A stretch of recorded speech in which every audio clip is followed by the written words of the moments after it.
going on, you guys? We guys to the channel. It's your boy Big Dog back with another review for Legion chapter 23, 22. It's in the title. I know it's one of them.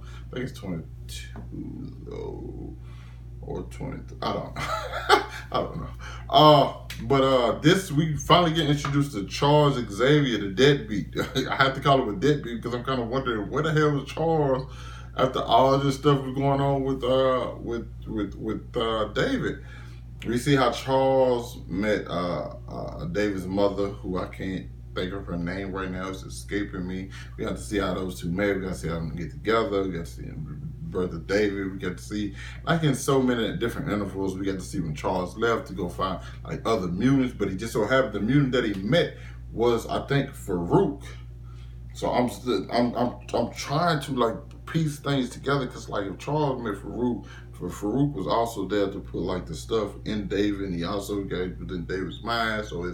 So I'm not trying to take away from what David did to see it, but if David was corrupted as a kid, that kind of helped, that kind of like formulated the stuff he would do as an adult. Also, why did Charles not sense it in him right there when he was behind him? Also, oh man, it's just so much, because we dealing with time travel, it can be so confusing, because I'm thinking like no matter what David did to go back in time, that was already still gonna happen, because like that happened in the past. Like David going back to like try to save his childhood already happened to form David who David is in the future. So no matter what David did, it was already set in stone. Like you going back to the past was already set. You were gonna do that regardless. And so you would still end up in the same spot. So like basically like no matter what you go back and try to change, it's already said that you did that. So everything would still remain the same. That's what it seemed like to me. Because and like David's seeing his mother, and he's like trying to push this whole thing, but I think he's getting so lost and so caught up in trying to change something. It's like, hey, you have to accept it. Now I just really like, it's to the point like, Dave, you have to accept what you did and like move forward and try to change things in moving forward in the future, because you can't go back into the past and change anything, because everything's still gonna remain the same. And yet he's still trying to push the girl, like the time traveler, like to her limits, and he does not care about what's happening to her, because he's so caught up in his life and how he wants to change what happened to him. But it doesn't matter, because all through this episode, like he's there in the past. Like in every other time we seen her go to the past, she was able to be there physically, but in this situation she couldn't, which I don't know why. Because one, could you not, David not be able to see himself if he would have saw his baby self like in physical form? Would that like disrupted like the timeline, you know what I'm saying, cause like a couple other things that happen?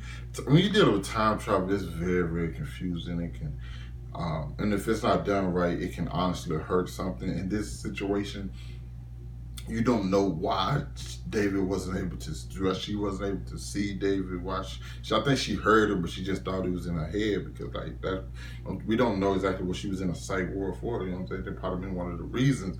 So you have that whole aspect going, and then jumble with the fact that like he's basically trying to get to her and tell her, hey, I'm your son from the future. And she's calling Charles like, hey, I don't know what's going on. Hearing things, Charles is not there. Charles finally gets back. He sees David, shoots David away.